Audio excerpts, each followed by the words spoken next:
우리가 이 세상을 살아가다 보면 참 기도할 일이 많습니다. 기도할 일이 많다는 건 그만큼 쉽지 않은 일들이 있고 그것을 해결해야 되고 풀어가야 할 일들이 많다는 것을 의미하기도 합니다. 때로 기도하다가 기도 제목이 너무 많아지면 하나님 기도 제목이 없게 해주세요 라고 그렇게 기도하기도 하는 것을 봅니다. 그런데 여러분, 기도 제목이 없는 삶이 과연 복 있는 삶일까요? 사람의 본성은 본래 악하기 때문에 기도 제목이 없고 하면은 어떻게 될 것 같습니까? 결국은 하나님과 멀어지고 하나님의 뜻을 떠나서 자기 마음대로 자기 뜻대로 살아가려고 하는 것이 사람의 본성인 것을 보게 됩니다. 그래서 우리에게 여전히 기도해야 할 일이 있고 우리에게 여전히 기도해야 될 제목이 있다는 것은 우리가 하나님 앞에 살아가게 하는 귀한 은혜의 수단이고 은혜의 방편인 것을 보게 됩니다. 그래서 우리가 사실 추구해야 될 삶은 기도 제목이 없는 삶이 아니라 하나님 앞에 기도할 것이 많은 삶이 우리가 추구해야 될 삶이기도 합니다. 왜냐하면 그 기도 제목들이 우리를 하나님께로 가까이 나가게 하기 때문에 그렇습니다. 그런데 제가 만약에 여러분에게 기도 제목이 많은 삶을 살기를 축복합니다. 그러면 어떠실 것 같아요? 그것도 좀 이게 어떻게 받아들여야 될지. 우리가 기도 제목에는 외부로부터 강제로 주어지는 기도 제목이 있고 내면에서 솟아나오는 기도 제목이 있는 것을 보게 됩니다. 어떻게 보면 외부로부터 문제가 생겨서 그 문제 때문에 기도할 일이 계속 많아지는 외부로부터 주어지는 강제적으로 주어지는 기도 제목이 있고요. 속에서 하나님의 뜻과 그 의를 생각하다 보면 속에서 계속 솟아나는 기도 제목들이 또 있는 것을 봅니다. 오늘 여러분, 외부에서 주어지는 기도 제목들은 점점 적어지고 속에서 솟아나는 기도 제목들은 점점 많아지는 그런 은혜가 있기를 축복합니다.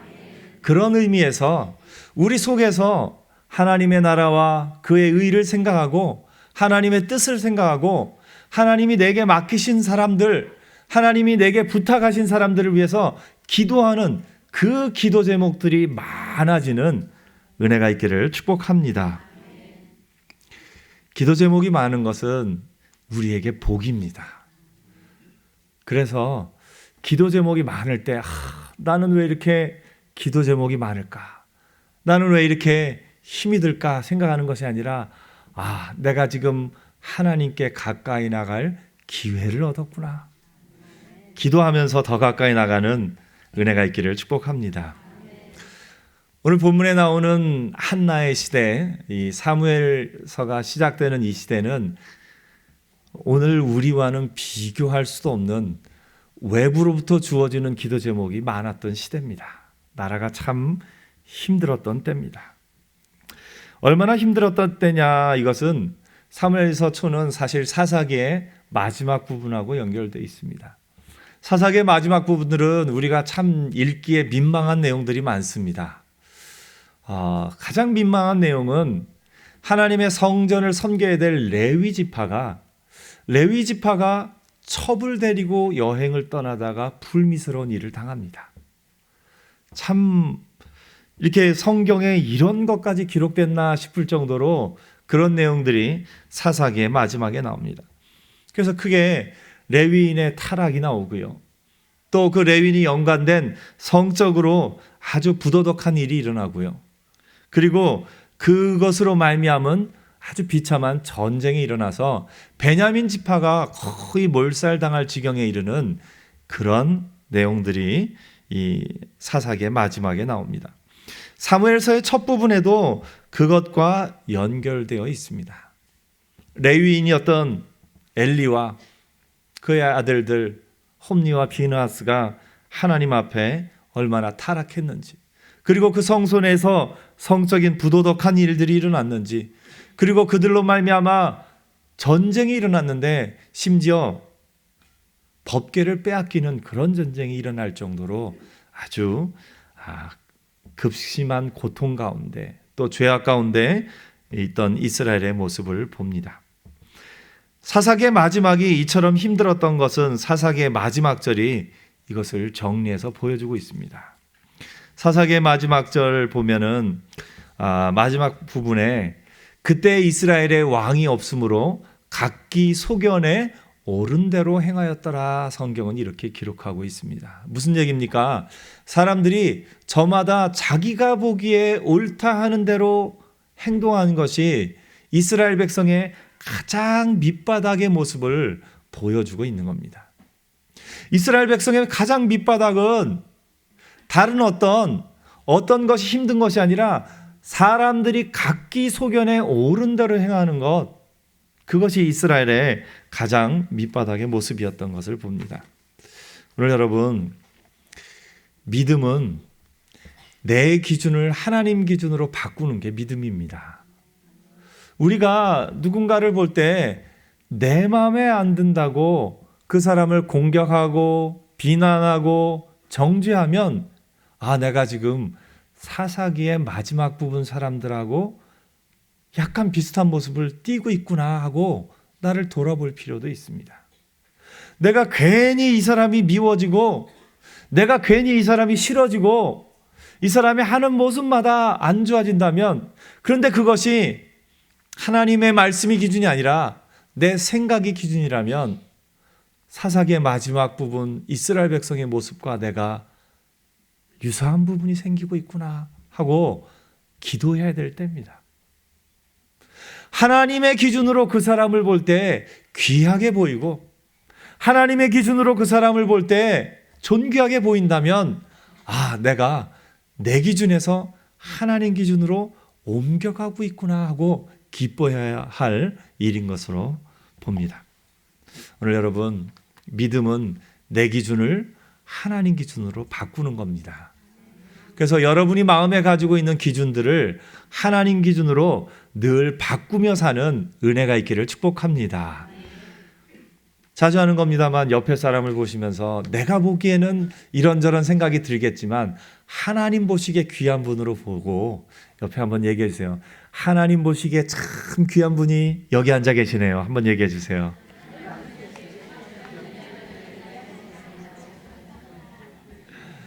아멘. 그리고 제가 보기에도 참 귀한 분이네요. 이렇게도 한번 얘기해 주세요. 아멘.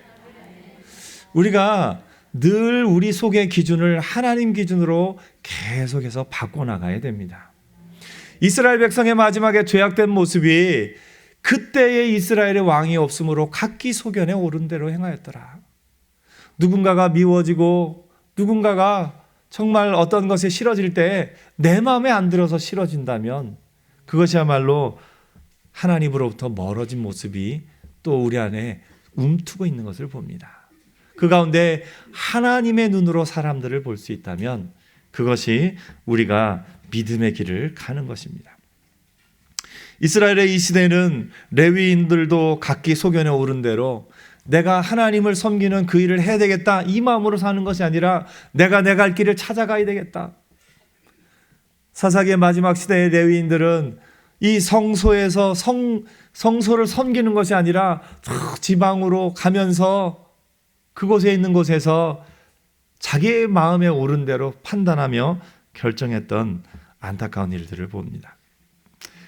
또 하나 우리가 볼 수 있는 것은 사사기의 마지막에 레위인의 타락과 연결되어 있다는 겁니다. 이스라엘의 타락은 레위인의 타락과 연결되어 있습니다.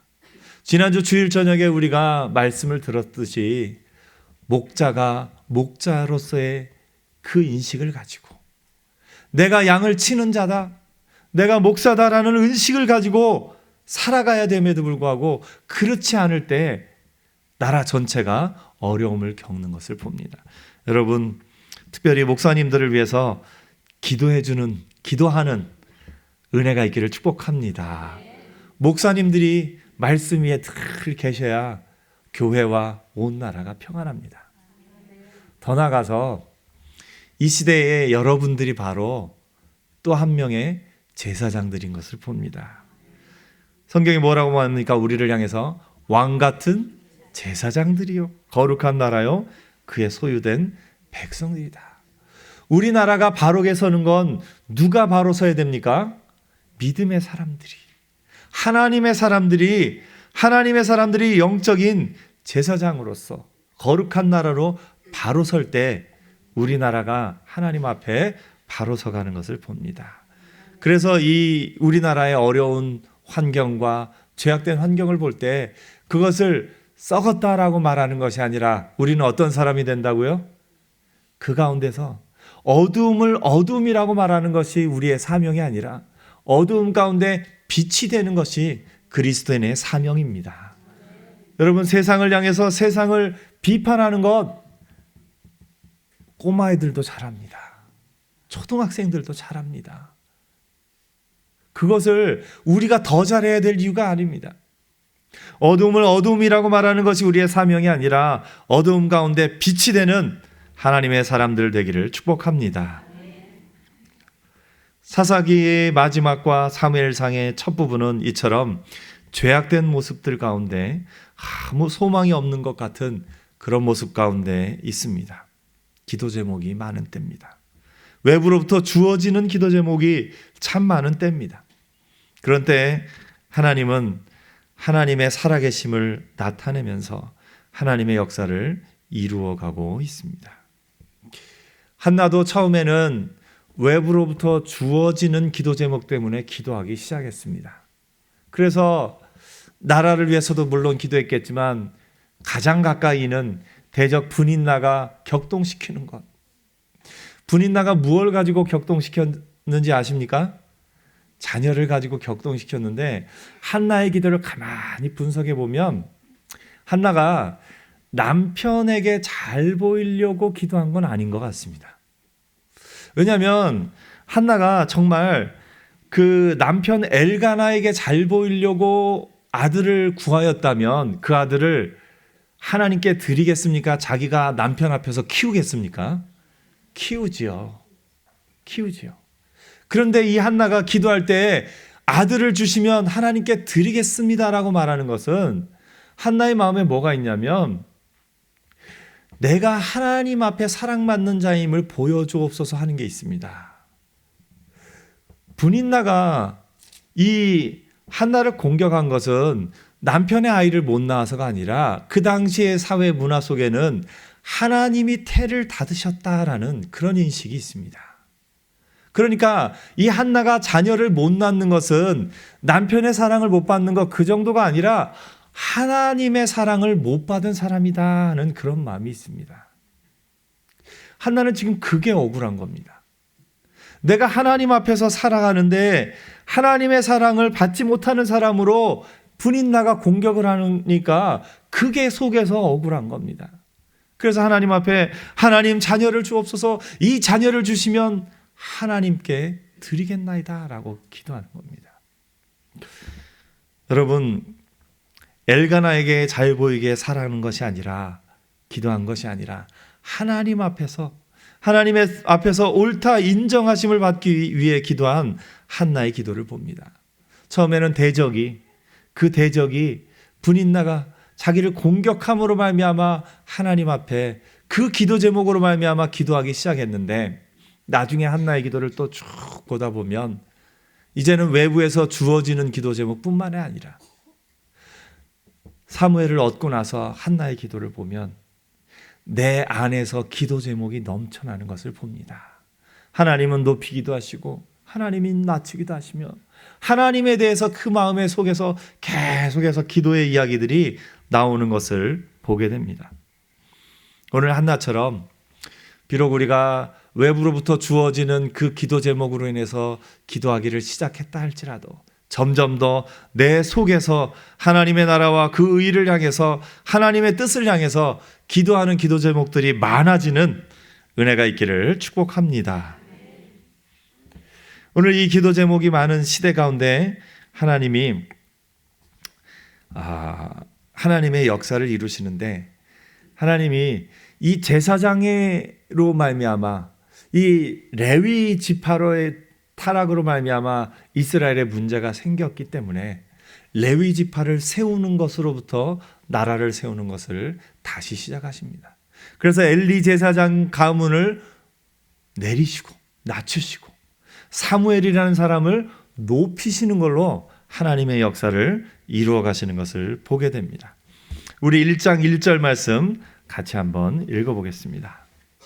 1장 1절입니다. 시작.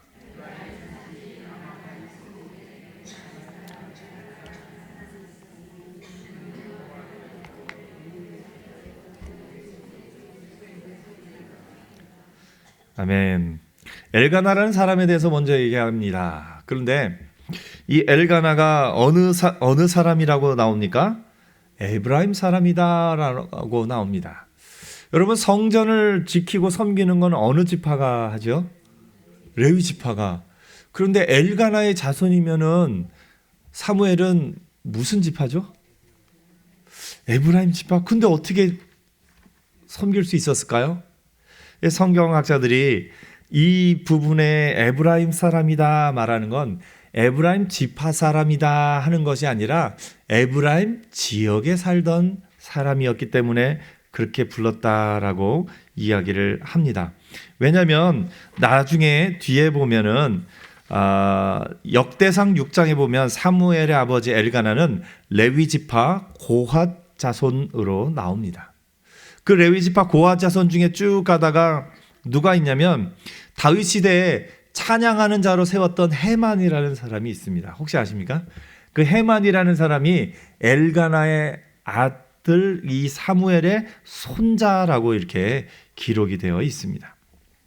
그 앞으로 다시 가보면 여호수아 24장에 레위 지파가 누구부터 시작되냐면 아론의 레위 지파에 특별히 아론의 아들들 가운데 이제 그 제사장들이 시작되는 것을 봅니다.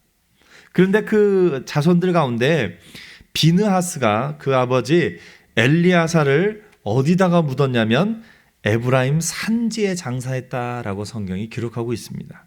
여호수아 24장 33절에 보면 아론의 아들 엘르아살도 죽음에 그들이 그의 아들 비느하스가 에브라임 산지에서 받은 산에 장사하였더라. 다시 말해서 이 제사장 가문이 어디 지역에 살았냐면 에브라임에 살았습니다. 몇 대째 오래 살다 보니까 에브라임 사람으로 불렸다라고 우리가 볼 수가 있습니다.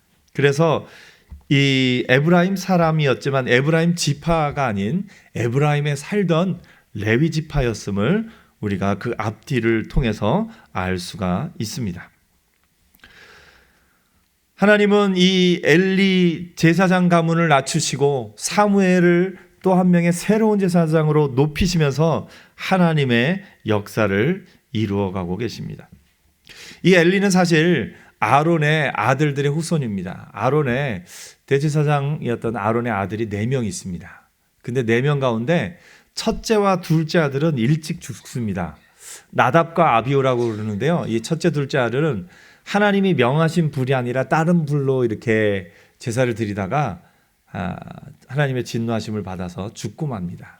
그래서 셋째 아들과 넷째 아들이 제사장의 직무를 이어가게 됩니다. 그 셋째 아들과 넷째 아들은 셋째 아들은 엘리아살이고 넷째 아들은 이다말인데 그 셋째 아들, 넷째 아들에서 계속 이 제사장 가문이 이어오다가 다윗 시대에 이르면 셋째 아들의 후손 중에 누가 나오냐면 사독이라는 사람이 나오고요. 이 넷째 아들의 후손 중에 아비아달이라는 사람이 나옵니다. 이 대제사장 가문으로서 이렇게 대를 쭉 이어오다가 이 엘리는 셋째 아들이나 넷째 아들 중에 누구였었냐면 넷째 아들의 후손입니다. 그런데 엘리의 죄악으로 말미암아 그 아들 홈리와 비느하스의 죄악으로 말미암아 하나님이 엘리 가문의 대를 끊기게 하겠다라고 선포하십니다. 엘리 가문의 대가 언제 끊기냐면 이 다윗이 사울을 피해서 도망 다닐 때 제사장들이 또 이렇게 잠깐 도와주고 그랬던 때가 있는데 그때 그 일 이후에 사울이 제사장들을 죽이라고 명합니다. 그때 에돔 사람 도액이 나타나서 제사장들을 엄청나게 많이 죽입니다. 그때 엘리 가문의 대부분의 사람들이 다 죽습니다. 마지막 남은 한 명 아비아달은 사독과 함께 이 다윗을 섬겼기 때문에 그나마 살아남았습니다. 그런데 솔로몬의 때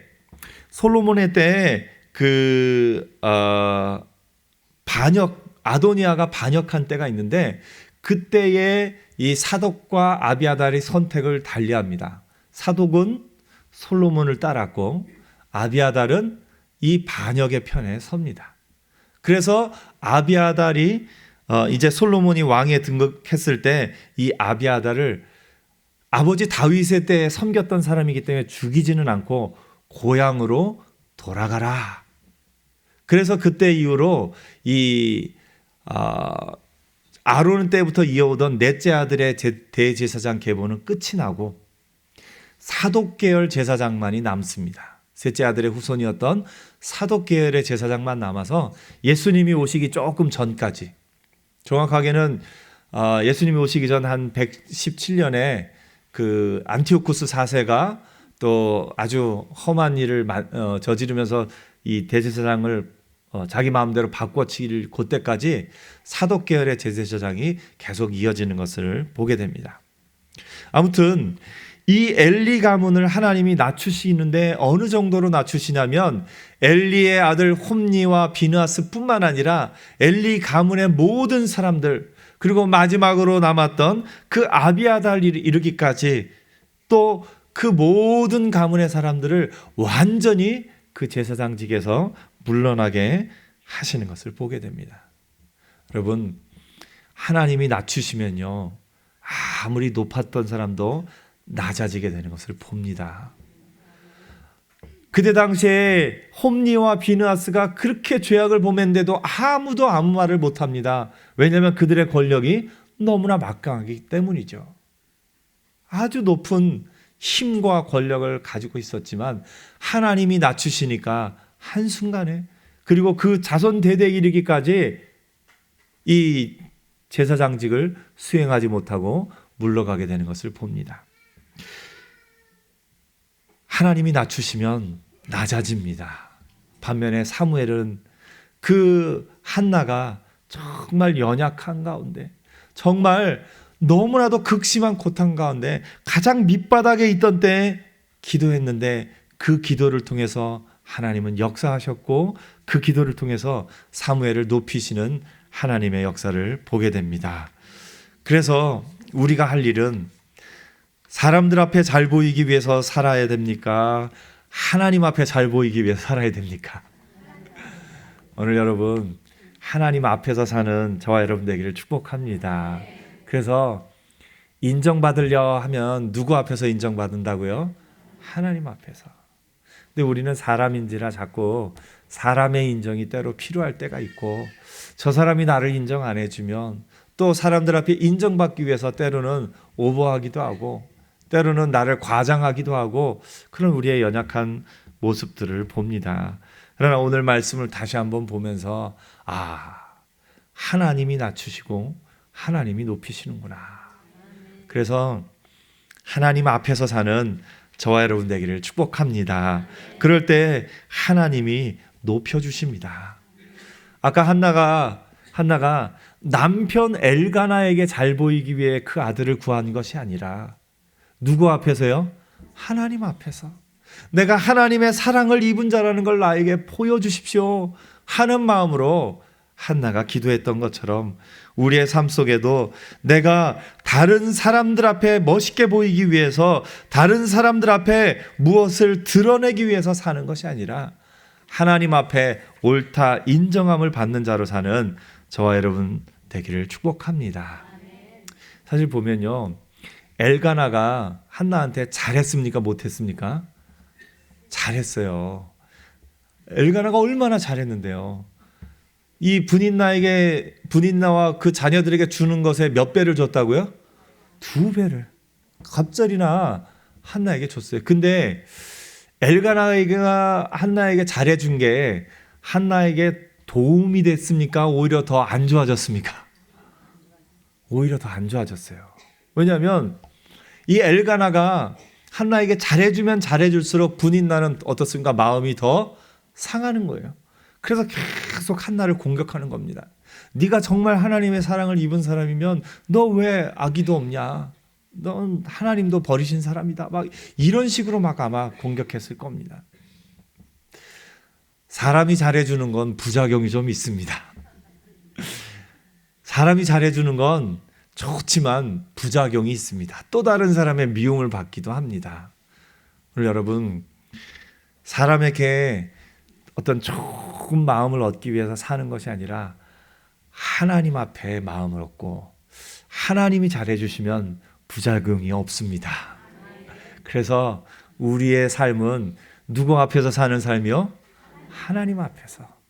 사람들 앞에서 사랑을 받기 위해서 하는 것이 아니라 하나님의 사랑을 받기 위해서, 사람들 앞에 인정을 받기 위해서 사는 것이 아니라 하나님 앞에 인정받기 위해서 사는 저와 여러분 되기를 축복합니다. 한나의 기도는 하나님 앞에서 있었습니다.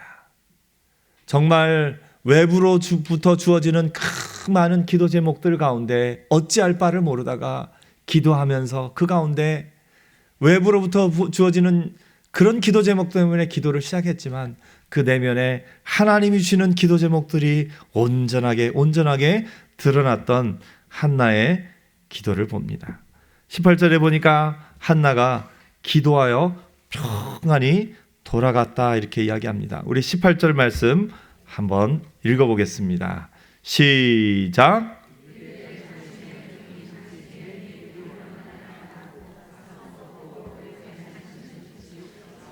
아멘.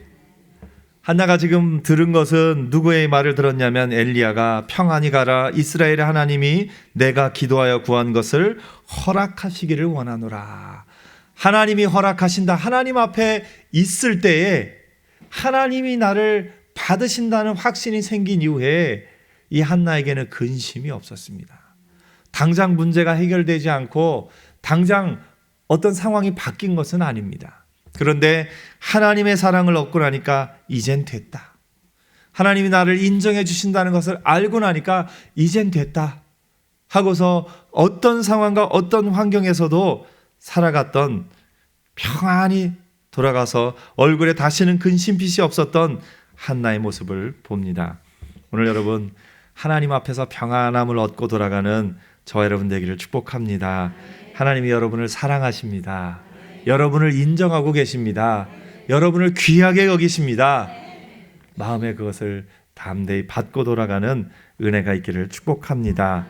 한나는 이 기도를 통해서 처음엔 자기의 개인적인 문제 때문에 기도하기 시작했지만 그 한나의 기도를 통해서 이 땅에 사무엘이 태어났고 하나님의 놀라운 역사, 이스라엘 전체를 변화시키는 놀라운 역사가 그 한나의 작은 바닥에서의 기도로부터 시작됐습니다. 오늘 여러분의 기도가 비록 지금은 작은 기도지만 하나님 앞에서 온전히 드려질 때 그 기도를 통해서 이 나라의 역사를 바꾸는 일도 일어나게 될 줄 믿습니다.